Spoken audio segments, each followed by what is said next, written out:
Viewers دعوت ڈرامے کی نیکسٹ ایپیسوڈ میں اب آپ دیکھیں گے کہ بیبی کا اصل چہرہ تو سب کے سامنے آ چکا ہے۔ انکسار اب بیبی کی زیادتیوں کو مزید برداشت نہیں کر سکتا۔ ایسے وقت میں نتاشا ہی ہے جو انکسار کا ساتھ دیتی ہے۔ انکسار گھر لوٹتا ہے کہ بیبی اسے جھگڑا شروع کر دیتی ہے کہ وہ سارا وقت نتاشا کے ساتھ سپینڈ کر کے آیا ہے۔ انکسار کو بیبی پہ بہت غصہ آتا ہے اور وہ کہتا ہے کہ میں تمہاری شکل بھی نہیں دیکھنا چاہتا، مجھے نفرت ہے تم سے، تم میرے دل سے اتر چکی ہو۔ ان کا جھگڑا سن کر اسد بھی بھاگے چلا آتا ہے اور پھر انکسار اسد کو کہہ دیتا ہے کہ سنبھالو اپنی بہن کو، اور سب کچھ چھوڑ چھاڑ کر چلا جاتا ہے۔ اسد کا تو رنگ ہی اڑ جاتا ہے اور بیبی تو یہ ایکسپیکٹ ہی نہیں کر رہی تھی کہ انکسار اسے کبھی یہ الفاظ کہے گا۔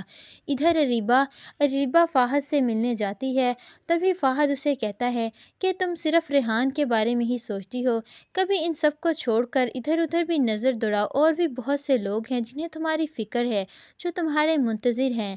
فہد تو جان بوجھ کر ریبہ کو اپنے پلان میں پھنسانا چاہتا ہے تاکہ ریبہ سے ان سب زیادتیوں کو بدلہ لے سکے جو کچھ بھی اس نے ماریہ کے ساتھ اور فہد کے ساتھ کیا ہے۔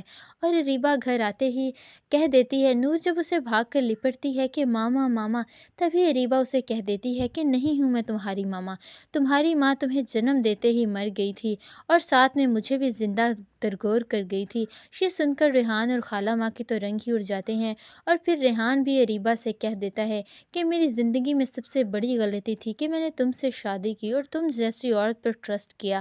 اب اریبہ اور ریحان ہو جائیں گے الگ، نور کو پھر سے کرنا پڑے گا یتیمی کا سامنا۔